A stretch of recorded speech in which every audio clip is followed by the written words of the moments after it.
जी सभी को नमस्कार।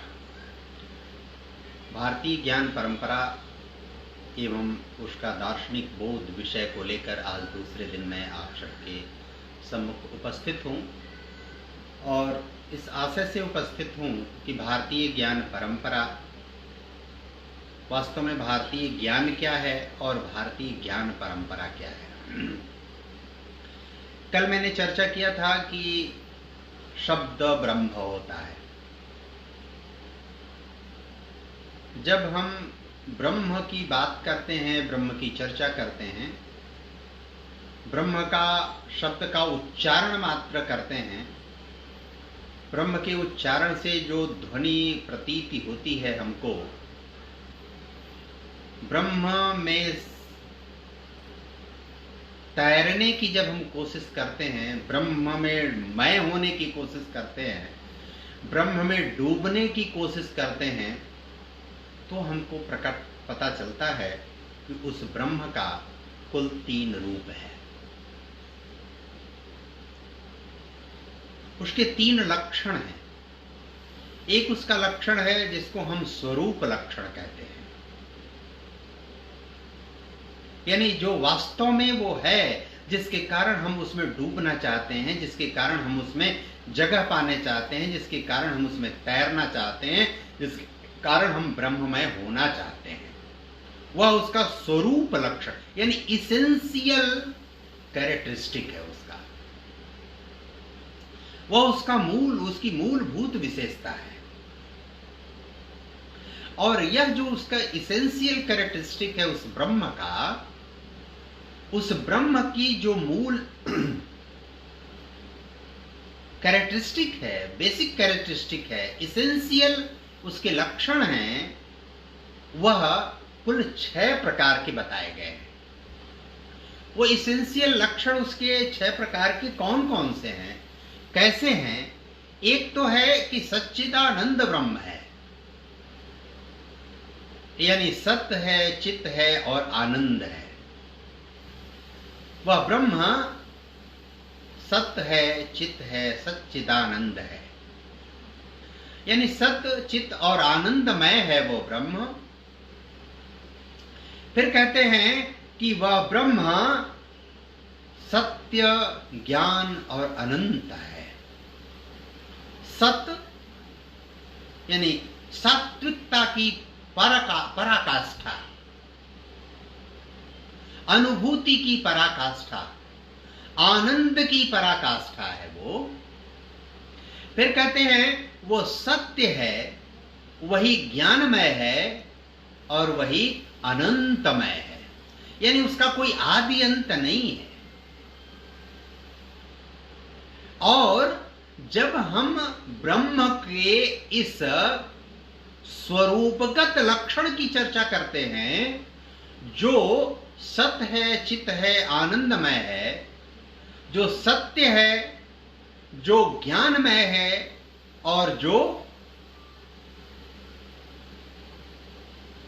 सत्य है, जो ज्ञानमय है और जो अनंतमय है, यानी उसका आदि अंत नहीं है, उसका आर पार नहीं है कोई, उसको पार पाना संभव नहीं है। तो यह जो शब्द ब्रह्म है, उस ब्रह्म के 3 भेद हैं। एक उसका स्वरूपगत भेद है, और वह स्वरूपगत भेद यानी इसेंशियल जो कैरेक्टरिस्टिक है, वह इसेंशियल कैरेक्टरिस्टिक के कुल 6 लक्षण हैं। वो 6 लक्षण हैं कि वह सत्य है, चित्त है, आनंदमय है। वह उसका इसेंशियल जो कैरेक्टरिस्टिक है, वो कैरेक्टरिस्टिक है कि वो सत्य है, वह ज्ञान है, वह अनंत है। वह ये उसका स्वरूपगत यानी इसेंशियल कैरेक्टरिस्टिक है। फिर जो ब्रह्म है उसका तटस्थ कैरेक्टरिस्टिक है, यानी जो उसका वास्तव में है नहीं लेकिन उसके आसपास है वो, और जिसके कारण वह सृष्टि का नियंत्रण करता है, सृष्टि का संचालन करता है, सृष्टि को चलाता है, सृष्टि को बनाता है, सृष्टि को घटाता है, सृष्टि को बढ़ाता है। और इस नाते जो उसका तटस्थ स्वरूप है ब्रह्म का वही उसका सृष्टिगत स्वरूप है, यानी उसका माया जगत का स्वरूप है। यानी जो उसका हम लौकिक स्वरूप देख रहे हैं, जान रहे हैं, समझ रहे हैं, और जिसके कारण उस सृष्टि का वह कर्ता है, जिसके कारण वो सृष्टि का साधन है, कारण है, कारक है, उस ब्रह्म का यह तटस्थ रूप है। यानी उसका जो लौकिक रूप है उसको हमको ठीक से समझना, यह ब्रह्म का जो हेतु है, उस जिस हेतु से हम हैं, हमारा अस्तित्व है, उसके माया जगत के कारण हमारा अस्तित्व है, उस माया जगत के कारण हमारा मूल्य है। और जो माया जगत के कारण हमारा मूल्य है, हमारा महत्व है, और जो उस माया जगत का सर्जनहार है, सर्जक है, वह उस सर्जक का यह लोक, यह संसार तटस्थ भाव है, यह उसका लौकिक पक्ष है। और जो उसका स्वरूपगत पक्ष है, वह स्वरूपगत पक्ष नितांत परम आनंद का पक्ष है। वह सत्य चित्त आनंद है, वह सत्य है, वह ज्ञान है, और वह अनंत है, यानी इनफिनिट है। वो उसका कोई आदि अंत नहीं है। हम शब्द को ब्रह्म और ब्रह्म को ज्ञानमय क्यों कहते हैं? इसी नाते कहते हैं।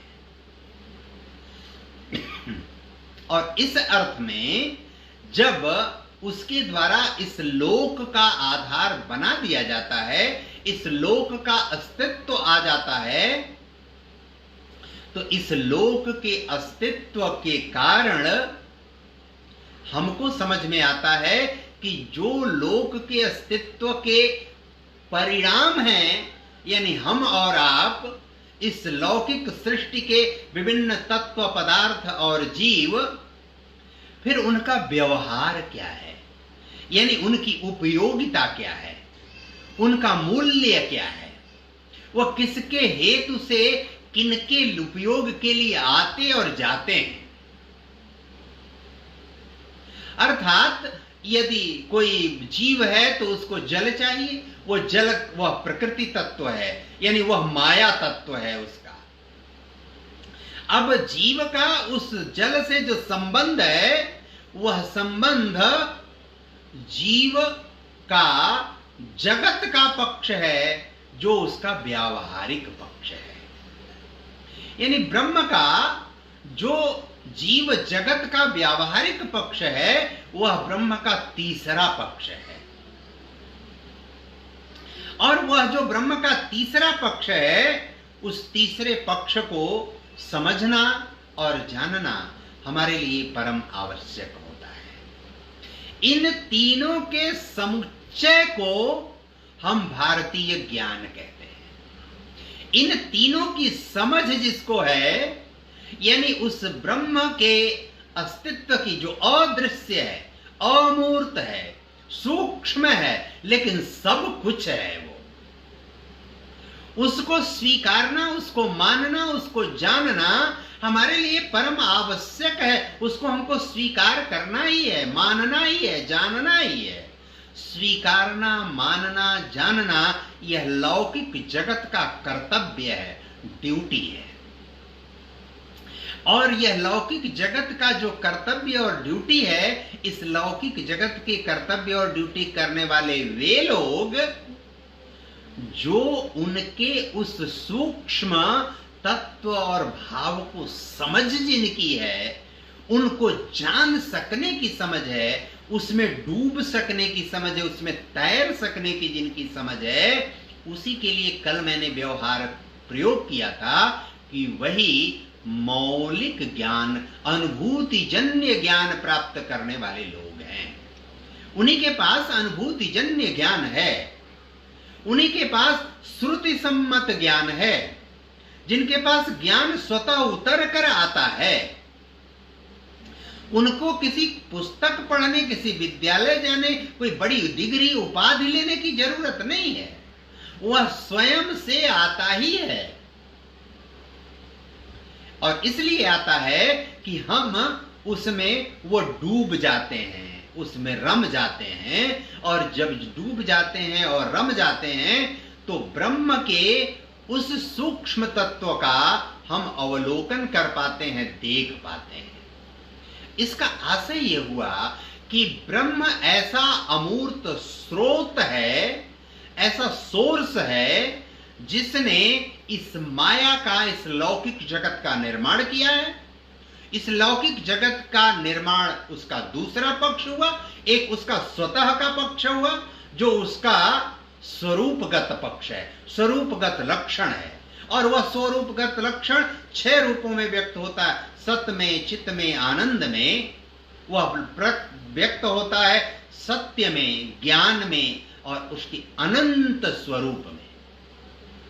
फिर उसका लौकिक पक्ष आता है, जो माया का पक्ष है। उसका माया जगत है, और उस माया जगत के जो विभिन्न प्रकार के तत्व, पदार्थ, जीव हैं, वो सब आपस में उसी माया के वशीभूत होकर जुड़े हुए हैं। और माया के वशीभूत होकर जो जुड़े हुए हैं, वह जुड़ाव ही उनका व्यावहारिक पक्ष है।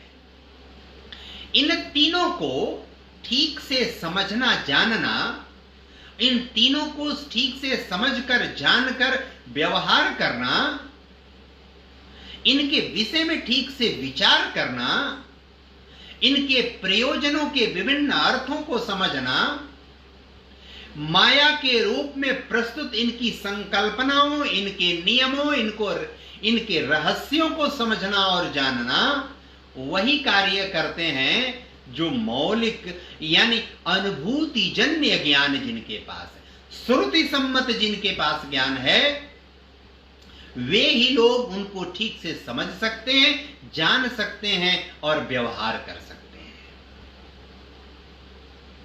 और इसलिए जो अध्ययन ज्ञान परंपरा और जो अनुभव जनित ज्ञान परंपरा है, वे केवल उनके अस्तित्व को स्वीकार कर लें, इतना ही बहुत है उनके लिए। उसमें डूबने, उस ब्रह्ममय जगत में तैरने, उस ब्रह्ममय जगतमय हो जाने की सामर्थ्य उनमें नहीं है।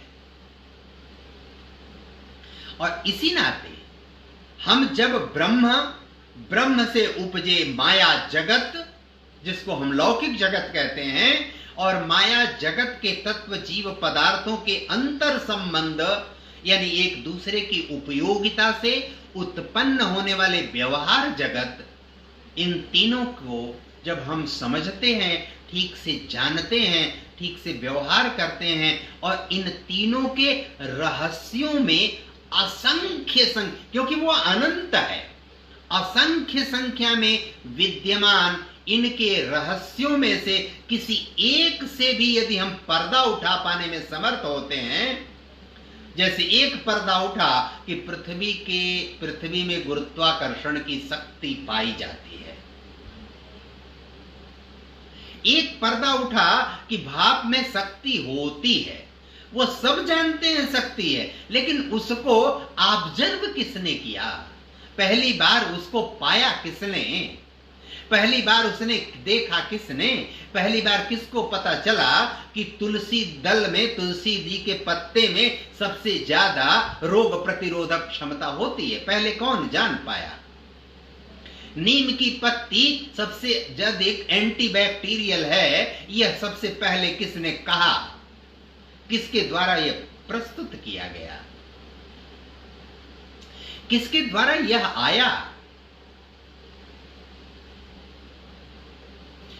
यह जो उस ब्रह्म के द्वारा बनाए गए इस जगत, यानी जो उसका माया का संसार है, और माया के संसार के जो विभिन्न तत्व हैं, उन तत्वों के आपसी संबंध से उपजे उसके व्यवहार जगत, इन तीनों में विद्यमान रहस्यों से पर्दा उठाने, विद्यमान रहस्यों से कोई इंजन उड़ सकता है वायु में, कोई पुष्पक विमान चल सकता है, कोई उड़न खटोला हो सकता है, कोई व्यक्ति रात को खड़ाऊ पहनकर नदी पर चल सकता है। पृथ्वी का रहस्य, कोई व्यक्ति नदी में तैर सकता है, कोई नदी में सांस रोक कर रुक सकता है, और न जाने कितने भी प्रकार के नदी, जिनको स्थल जीव, जिनमें जला जाए तो उसका जीवन पूर्ण हो जाएगा, समाप्त हो जाएगा, लेकिन नदी के जो जीव हैं वो जल में ही रह के सुख का अनुभव करते हैं, उनका जीवन उसी में आनंदमय है। इन पृथ्वी के, सृष्टि के इन रहस्यों से जो पर्दा उठाता है वह ज्ञानवान है, और वह ज्ञानवान मौलिक अनुभूति जन्य ज्ञान रखने वाला है। वह जो ज्ञानी है वह श्रुति सम्मत ज्ञान रखने वाला है, जिसमें स्वयं ब्रह्म का वास होता है, और वह ब्रह्म स्वयं उसके माध्यम से उसको निमित्त बनाकर, उसको हेतु बनाकर वह प्रकट कर देते हैं। और उसको हेतु बनाकर जो प्रकट कर देते हैं, यानी रहस्य से पर्दा उठाते हैं, वही असल वास्तव में ज्ञान है। वास्तविक ज्ञान वही है जो रहस्य से पर्दा उठा। वो रहस्य से पर्दा उठाने वाले हमारे भारतीय वांग्मय में, चाहे कपिल हो, कणाद हो, चरक हो, सुश्रुत हो, पतंजलि हो, बाणभट्ट हो, कालिदास हो, भवभूति हो, गोस्वामी तुलसीदास जी हो, सूरदास जी हो, कबीरदास जी हो, रैदास हो, पाणिनि हो, न जाने कितने लोग हैं। और ये सभी जिन्होंने कहीं कुछ पढ़ा नहीं, किताब नहीं पढ़ा, उन्होंने क्या पढ़ा? वो जो ब्रह्म है, जो अमूर्त है, अदृश्य है, नहीं दिखाई पड़ने वाला है। कोई कहता है दिखाई नहीं पड़ता तो विश्वास कैसे करें, कैसे माने कि वो क्या है, कैसे नहीं है? यह तो आप मानेंगे कि जो भी लौकिक जगत के तत्व, पदार्थ और जीव हैं, उनका किसी ने निर्माण किया है, किसी ने उनको बनाया है। अगर ऐसा आप नहीं मानेंगे तो कार्य, कारण और कर्ता के संबंध को आप अस्वीकार करते हैं। यानी कोई कार्य हुआ है तो उसका कोई परिणाम है, और उस कार्य को करने वाला कोई है। उस कार्य को करने वाला कौन है? एक कार्य, मान लीजिए हिमालय पर्वत अस्तित्व में है, तो हिमालय पर्वत अस्तित्व में क्यों है? अस्तित्व में आने के लिए कोई कार्य हुआ। वो कार्य को आप कुछ भी कहिए, कोई कार्य हुआ, वो उस कार्य को करने वाला कौन है? किसने किया वह कार्य? आप जब उस प्रश्न पर जाएंगे किसने किया हुआ कार्य, तो आपको इस लौकिक जगत में कोई उत्तर नहीं मिलेगा। आप जब प्रश्न करेंगे कि अटलांटिक महासागर अस्तित्व में आया, एक परिणाम है वो प्रकृति का परिणाम है, तो उस प्रकृति के परिणाम को आने के लिए कोई कार्य किया गया। उस कार्य को किया गया तो उस कार्य को करने वाला कोई था। कौन था?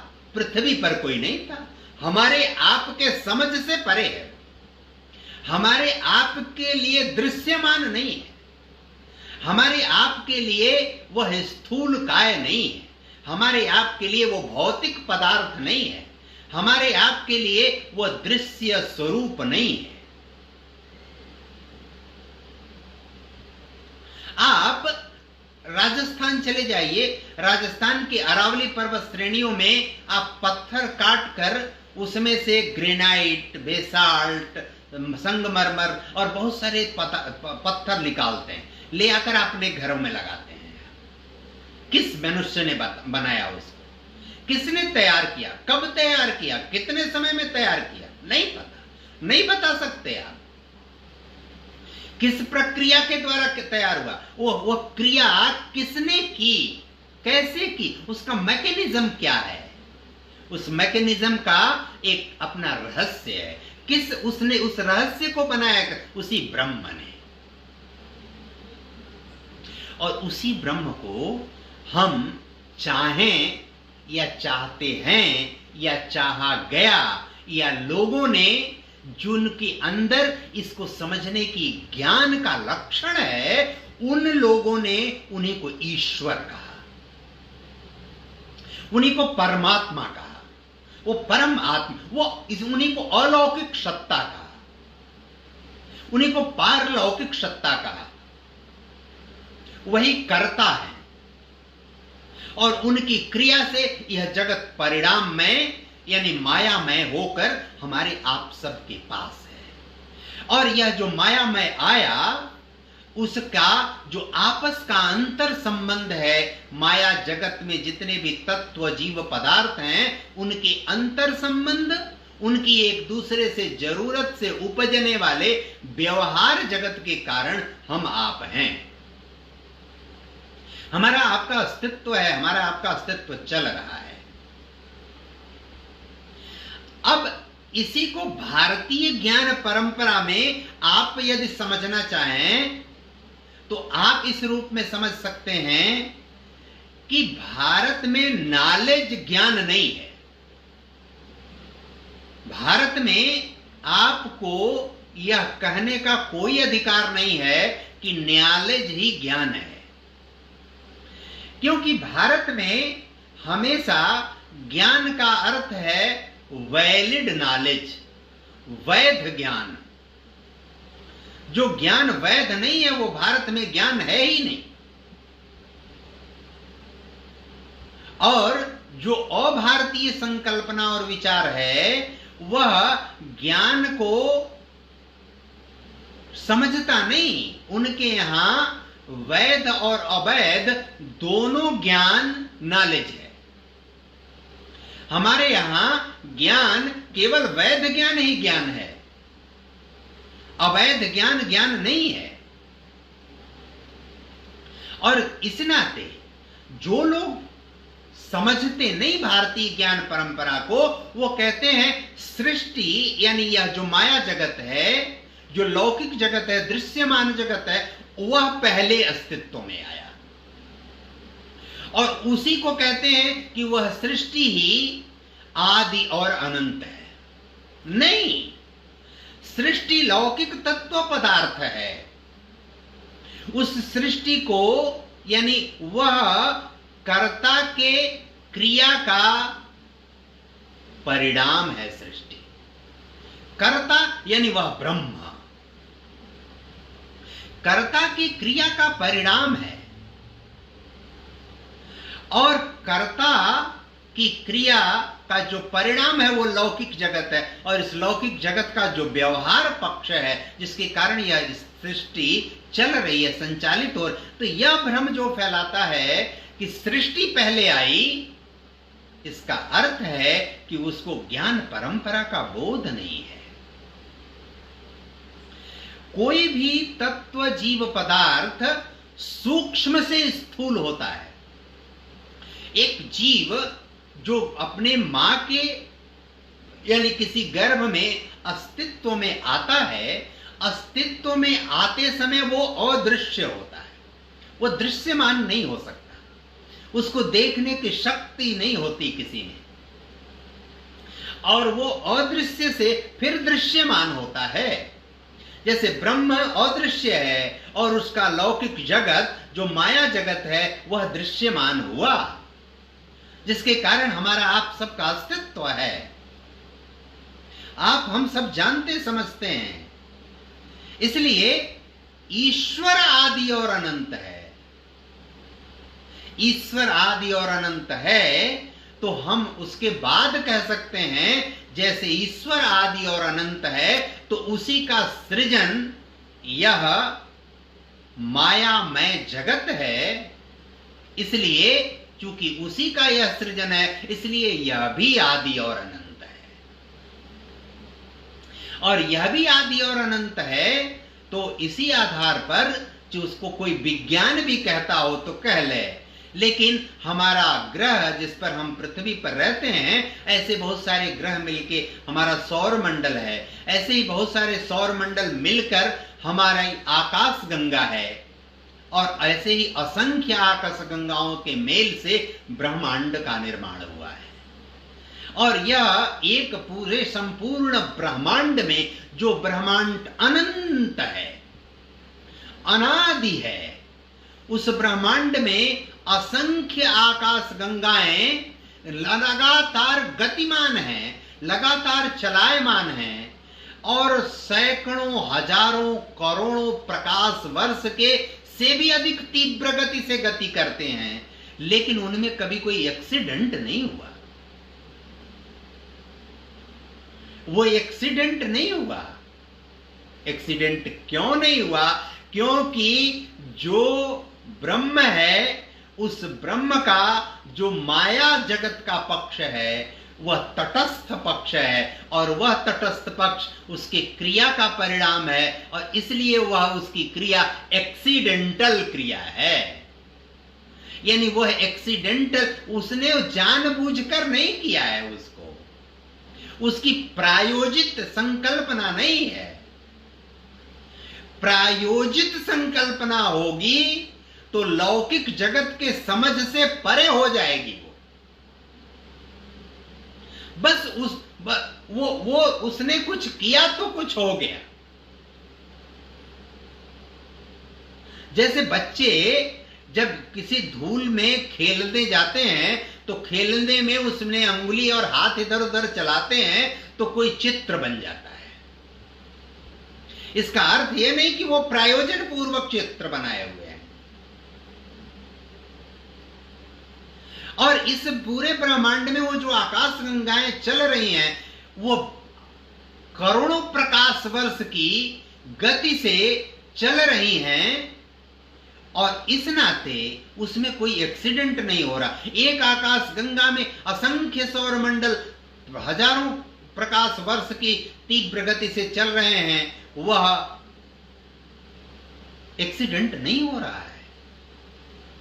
इसलिए जो ज्ञान है, हमने कल कहा कि शब्द ब्रह्म है, और वह जो ब्रह्म है, वह ब्रह्म उसी ब्रह्म को, उसके जो स्वरूपगत लक्षण है, इसेंशियल जो कैरेक्टरिस्टिक है उसका, उसी को हम परमात्मा कहते हैं, उसी को पारलौकिक सत्ता कहते हैं, उसी को ईश्वर कहते हैं, उसी को प्रभु कहते हैं, उसी को अलौकिक तत्व सत्ता कहते हैं।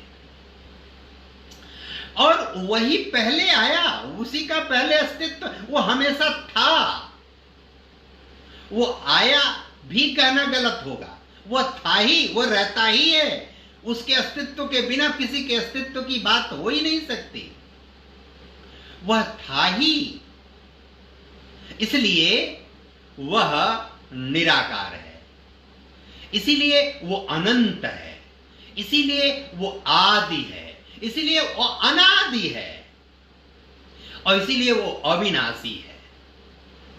वो था ही, वो रहता ही है, वो होता ही है, उसी से ही सब कुछ है। उसकी जब प्रेरणा किसी के प्रति होती है, उसमें जब कोई डूबने, जानने, समझने की चेष्टा करता है, या सहज भाव में उसी को, अपने आप को समर्पित कर देता है, तो वो ऋषियों मुनियों की कोटि में चला जाता है, पतंजलि हो जाता है, वो महर्षि वेदव्यास हो जाता है, वो महर्षि वाल्मीकि हो जाता है, वो तुलसीदास हो जाता है, वो सूरदास हो जाता है, वो कबीरदास हो जाता है, वो राममय हो जाता, वो कृष्णमय हो जाता। उनका जो चाहिए, उसी ब्रह्म को चाहे जो नाम देना चाहिए आप दे लीजिए। हजारों, करोड़ों, लाखों, अरबों जितने नाम हैं, वो सब उसी के नाम हैं।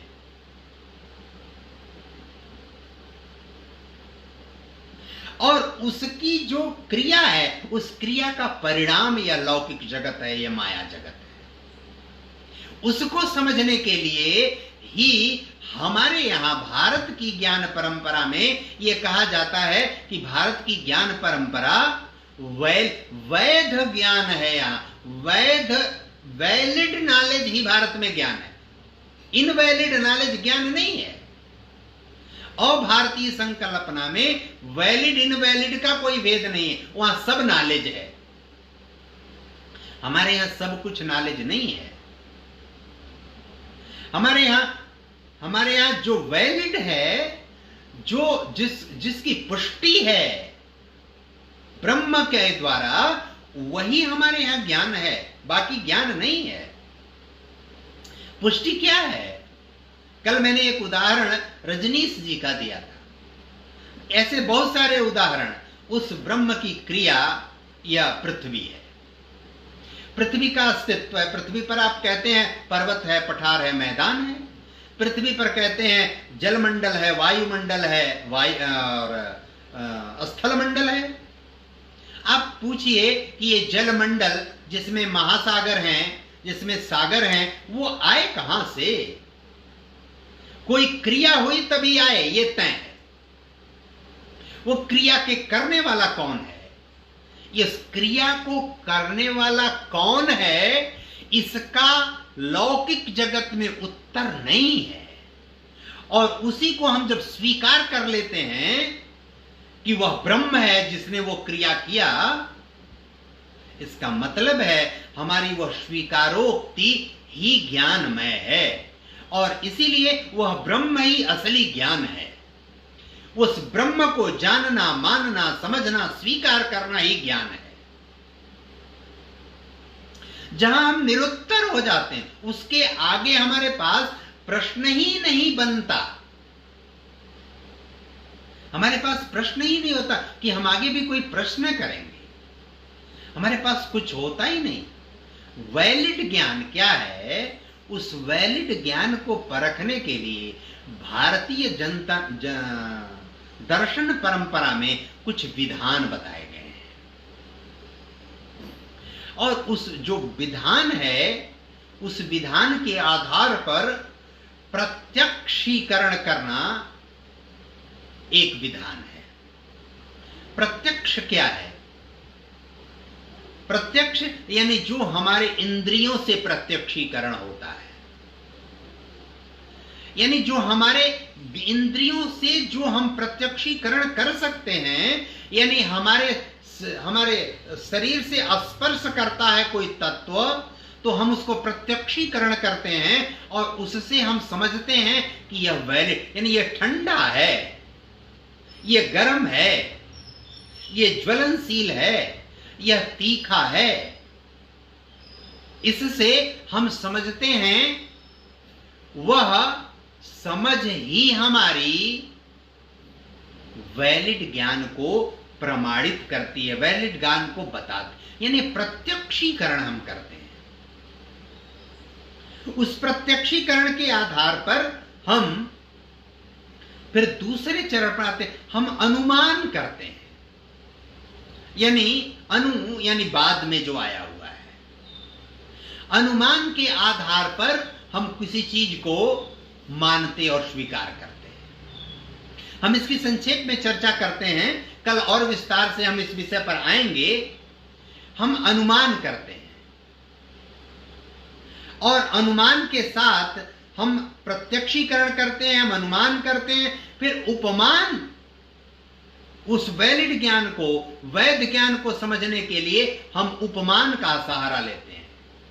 फिर हम शब्द का सहारा लेते हैं, जिन शब्दों के माध्यम से श्रुतियों में, हमारे उपनिषदों में, हमारे पुराणों में, हमारे वेदों में, हमारे महाभारत में शब्द के माध्यम से उस ब्रह्म के मूल्य की विशेषताओं का प्रकटीकरण हुआ है। वह भी एक आधार है उस वैलिड नॉलेज को, जिसको भारत में ज्ञान कहते हैं। वैलिड नॉलेज ही भारत का ज्ञान है।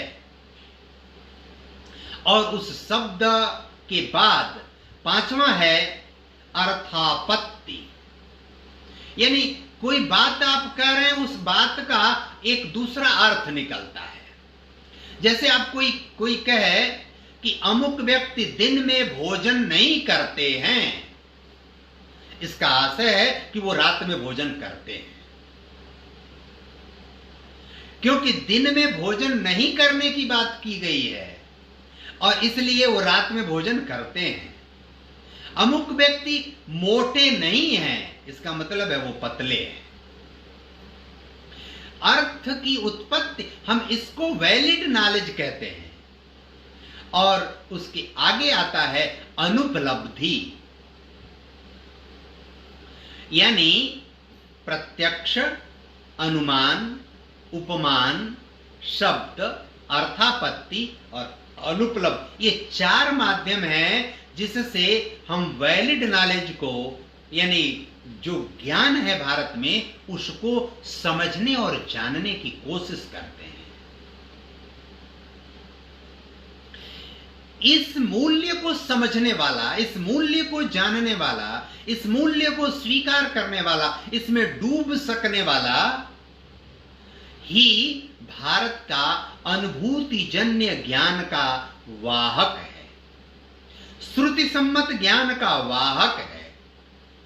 ज्ञान एक चीज है, उस ज्ञान को वहन करना, ले चलना, उसके प्रवाह को तय करता है, उसकी परंपरा का निर्माण करता है। और उसकी परंपरा का जब निर्माण करता है तो भारत की ज्ञान परंपरा उसी से आगे बढ़ती है। और इसलिए जो अनुभूति जन्य विवेक जब जिसके पास होता है, एक बात हमेशा ध्यान में रखिए कि तर्क वैलिड नॉलेज नहीं है, तर्क वैध ज्ञान नहीं है। अवैध ज्ञान जिनके पास है, यानी गलत को सही सिद्ध कर देने का तरीका तर्क है, गलत को सही करने का नहीं, गलत को सही सिद्ध करने का तरीका तर्क है। तर्क स्वयं में वैलिड नॉलेज नहीं है, वैध ज्ञान नहीं है। इस बात को जब तक हम नहीं समझेंगे, नहीं जानेंगे, तो हम ये नहीं जान पाएंगे कि भारत की ज्ञान परंपरा में जो अनुभूति जन्य ज्ञान है, जो श्रुति सम्मत ज्ञान है, वो यह ज्ञान जिनके पास है वही ज्ञान को समझते हैं, वही ज्ञान परंपरा को वहन करते हैं, वही उसके वाहक हैं।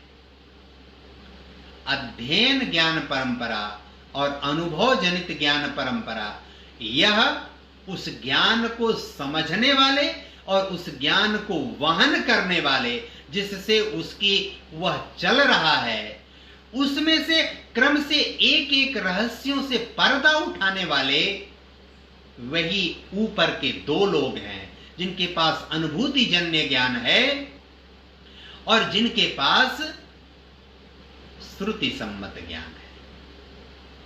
अनुभूति जन्य ज्ञान और श्रुति सम्मत ज्ञान का भेद इससे आप समझिए कि वेदव्यास कहां से पढ़े, कैसे पढ़े, आपको नहीं पता। महर्षि वाल्मीकि कहां से पढ़े, नहीं पता।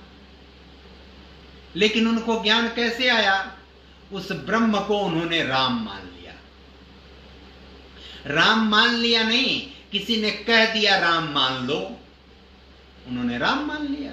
राम कहने भी नहीं आया तो उन्होंने उसको मरा मरा कहने लगे। जब मरा मरा कहने लगे तो वो राम राम हो गया। राम राम हो गया तो वहां तक पहुंच हो गई उनकी। वहां तक जब पहुंच हो गई तो उनकी उसकी समझ हो गई और इसलिए वो ज्ञानी हो गए। इसलिए वाल्मीकि रामायण अस्तित्व में आ गया। इस बात को हम जब समझने का प्रयत्न करते हैं तो भारत की ज्ञान परंपरा को समझने का प्रयत्न करते हैं, उसके आधारभूत अवयव को समझने का प्रयत्न करते हैं, उसके मूल बातों को समझने का प्रयत्न करते हैं। यानी यह बात हमेशा स्पष्ट रूप से हमको, आप सबको माननी पड़ेगी, स्वीकार करनी पड़ेगी कि ज्ञान वह है जो ब्रह्म ने इस सृष्टि में रहस्य के रूप में उत्पन्न किया है। ज्ञानवान वह है, विद्यावान वह है, विज्ञानवान वह है, अर्थात प्रज्ञावान वह है जो उस रहस्यों से पर्दा उठाता है। जो रहस्यों से पर्दा उठाता है वही वास्तव में अनुभूति जन्य ज्ञानी है, वही वास्तव में श्रुति सम्मत ज्ञानी है। जिसको किताब पढ़ने, किताबों और किताबों के लेखकों को उद्धृत करने, अंग्रेजी की 10 किताबों, अंग्रेजी के 10 लेखकों का उद्धरण देकर और ज्ञानी बनने का जिसको लक्ष्य है वह वास्तव में ज्ञानी नहीं है। इस बात को निवेदन करते हुए, ऐसा अनुरोध करते हुए, कल इससे जुड़े आगे की बातों की चर्चा करने के लिए मैं अपने इसी फेसबुक पेज पर आप सबके सामने शाम 9 बजे उपस्थित होऊंगा। और हमारा यह जो लाइव प्रसारण है यह वीडियो की शक्ल में सटीक संवाद कौस्तुभ नारायण मिश्र नाम से जो YouTube चैनल है उस पर भी उपलब्ध होगा। इतना निवेदन आज करते हुए मैं अपनी बात, आज की बात पूर्ण करता हूं। बहुत बहुत धन्यवाद। नमस्कार।